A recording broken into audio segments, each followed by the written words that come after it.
আমার খাজা জিন্দা। আরে গোলামে কালিমি শোনো, মাসরুর মিয়া 1999 এর পূর্বে যেমন জিন্দা ছিলেন আজও জিন্দা আছেন।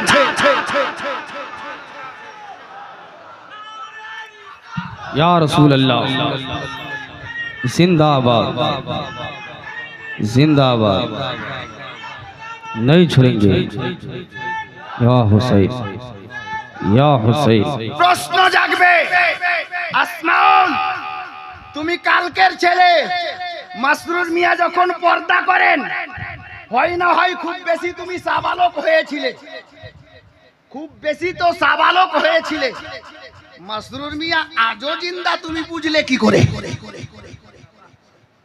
প্রশ্ন তো জাগবে, তুমি কালকের ছেলে কি করে বুঝলে? এই বাবা, আজকে অত্র আমাদের মালদা ডিস্ট্রিক্টের গোলামে কালিমিদেরকে বলতে চাইছি, আপনার পীর কেমন ছিলেন? আপনার পীর কেমন ছিলেন? পটলডাঙ্গা, নতুন পটলডাঙ্গা। শাহাদাত তো বলতে পারবে না। পটলডাঙ্গার একজন কোন বয়স্ক লোক হাত দেখান তো, বয়স্ক লোক হাত দেখান। আমি একটা কথা জিজ্ঞেস করব, ভালো কথা। এই দেখেন সুবহানাল্লাহ, আমার চাচা, ইনিও হাজি নাকি? ইনিও হাজি সাহেব, ইনিও হাজি সাহেব, দুদিকে দুটা হাজি, মাশাআল্লাহ। আপনাদের গ্রামের একটা লোক ছিল হাজি সাহেব, যে লোকটা আপনাদের গ্রামের সর্দার ছিলেন, নাদার সর্দার। হ্যাঁ, বাড়ির লোক। হ্যাঁ, ইনার কাকা, উনার শ্বশুর। মাশাআল্লাহ, কি ব্যাপার, কি দারুণ ব্যাপার। আল্লাহ আল্লাহ। ইনি বলছেন আমার চাচা, কাকা, নাদার সর্দার, বাড়িটা এখানে আশেপাশে। আরে মাশাআল্লাহ, তাহলে বাড়িও চিনে নিলাম। এতদিন তো নাম শুনেছিলাম, ঘটনা পেয়েছিলাম, আজ বাড়িও চিনে গেলাম। নাদার সর্দার এই নতুন পটলডাঙ্গা গ্রামে বাড়ি। উনার ভাতিজা বসে আছেন হাজি সাহেব, উনার জামাই বসে আছেন হাজি সাহেব। হুজুর মাসরুর মিয়া কালিমি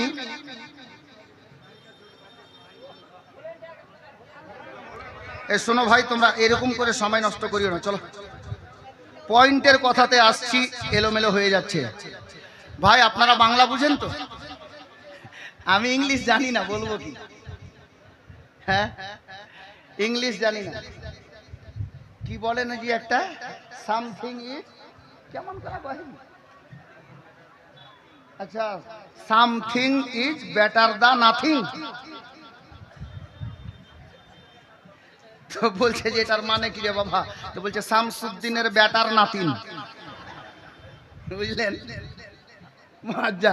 ওই রকম আমার অবস্থা আছে। ইংরেজি আমি জানি না, বুঝাবো কি? কথাটা কেন বললাম, দুঃখের সহিত বললাম, আপনারা আমারই পীর ভাই। আমি এর পূর্বে একবার না দুবার মাইকে বললাম যে রোডের ওই পারে যাদের মোটর সাইকেল আছে টানো, লোকগুলো বসবে। আশা করছি বাংলা তখন বুঝতে পারেনি, এখন বুঝেছেন। আর এর থেকে বড় মিশাল কি দেব? মুআজ্জাজ, যদি কাউকে লাগে ক্ষমা চাই, মাপ চাই, আপনার রাগ করে লাভ নেই। দয়া করে মোটর সাইকেলগুলো টানুন। আমাদের পীর ভাই অনেকগুলো দাঁড়িয়ে আছে, জায়গা হচ্ছে না, বসবে, কারণ এটা সরকারি রাস্তা, রাস্তা তো বন্ধ করা যাবে না। যার জন্য অনুরোধ করছি কমিটির তরফ থেকে, আপনারা যান, মোটর সাইকেলগুলো একটু টেনে দয়া করে আশেপাশে ডানে বামে রেখে দেন। যাই হোক, কোথায় বলছিলাম আমি নিজে ভুলে গেলাম। কোথায় জি? নাদার সর্দার। আচ্ছা আচ্ছা, সুবহানাল্লাহ। নাদার সর্দার বাড়ি নতুন পটলডাঙ্গা, দুটা সাক্ষী আমার সামনে, ডানে বামে। আবার যেমন তেমন সাক্ষী না, হাজি সাহেব। জি, হুজুর মাসরুর মিয়া যখন এই নতুন পটলডাঙ্গায় আসতেন, তো উনার বাড়িতেই বসার জায়গা হতো, তাই না? ঠিক বলছি হাজি সাহেব? জি, 4 খোপিয়া ঘর, বুঝতে পারলেন? মানে যে রুমটাতে 4 খোপ পলু পোষা যেত, আমাদেরও ছিল। 4 খোপ পলু হতো, এরকম একটা ঘর ছিল। হুজুর মাসরুর মিয়া কালিমির বসার জায়গা। সর্দার সাহেব ওই ঘরটা খালি রাখতেন যখন উনি আসতেন। একবার সফরে এসেছিলেন, কে জানেন? আমাদের পীর মুর্শিদ হুজুর মাসরুর মিয়া কালিমি আলাইহির রহমাত। তো উনি সফরে এসে ওই হুজুর পীর কিবলা নাদার সর্দারের বাড়িতে তাশরিফ ফারমা। ঠান্ডার দিন ছিল, শীতের দিন। আগের মানুষের বাড়ি আমি দেখেছি বাচপানায়, বাড়ির দরজাতে বাঁশের তৈরি করা একটা চাটাই থাকতো, যেটাকে কি বলে, সিড়কি। সিড়কি বলে না চাচা? আমি দেখেছি, আমি নিজের বাড়িতেও দেখেছি। দরজায় সিড়কি থাকতো এবং চাদর দিয়ে বা ওই ক্যাথা দিয়ে টাঙানো থাকতো, পলু পুস্ত যে ঘরে। জি, তো নাদার সর্দার যেই রুমটাই হুজুরকে বসার জন্য জায়গা দিতেন, ওটাই একটা দরজা ছিল। সর্দার মানুষ, জমি জায়গাওয়ালা মানুষ, ওনার বাড়িতে দরজা ছিল। শীতের রাত, হুজুর তাশরিফ এনেছেন আলে নবী মসরুর ওলি। এদিকে আপনার চাচা বলেন তো, আপনাদের ওই হাজী সাহেবটার নাম কি, যেটা বেঁচে আছে, বয়স্ক লোক? না না, ওই ডাবলুর বাপ, হাজরু হাজি, ভালো নাম কিছু আছে, ওটাই নাম। যাই হোক, কুড়িয়াটার নামও পাড়া। মাস্টার আকিল উদ্দিনের বাবা হাজরু হাজি, নাম ঠিকানা দিয়ে বলছি, অসুবিধা নেই। উনি হুজুর দুলহা মিয়ার হাতে মুরিদ, এখনো বেঁচে আছে। আজকে দুলহা মিয়ার হাতে। আমি বলছি যে মুরিদ কিভাবে হয়েছিলেন, তখন তো আমাদের জন্ম নেই। তো বলছে বাবা আর বলিও না, এটা আমার কিসমত যে আলে নবীর ডাইরেক্ট হাতে হাত দিয়ে মুরিদ হয়েছিলাম।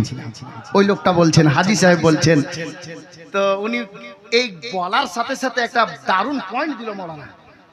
আমাকে বলছে, আসমাউল জানিস বেটা, আমাকে বেটা বলে ডাকে লোকটা, হাজী সাহেব, জানিস বেটা? কি চাচা বলেন? তো বলছে যে এটা আমার পীর মুর্শিদ দুলহা মিয়ার কারাম যে আমি একবার না 4 বার মদিনা গেলাম, উনার হাতে হাত দিলাম, হজ করে নিলাম, উমরাও করে নিলাম। এটা উনার ফায়জান, উনার কারাম। তো হুজুর মাসরুর মিয়া যখন এখানে এসেছেন, হাজী সাহেব বলছে আমরাও দেখা করতে এলাম। মিল্কির কটা লোক এসেছিল, আপনার কি বলে বাহারাল থেকে কটা লোক এসেছিল, আর আমাদের মালদা কালিয়াচকের 2-4টা লোক। তখন তো এরকম ছিল না অবস্থা, যার জন্য 2-4টা করে লোক কিছু এসেছিল। ঠান্ডার দিন, বিকাল থেকে এসেছে। এসা হতে হতে হুজুর মাসরুর মিয়া বললেন ইনাদেরকে খাওয়ার টাওয়ার ব্যবস্থা করে সর্দার সাহেবকে, নাদার সর্দারকে, যে তোমরা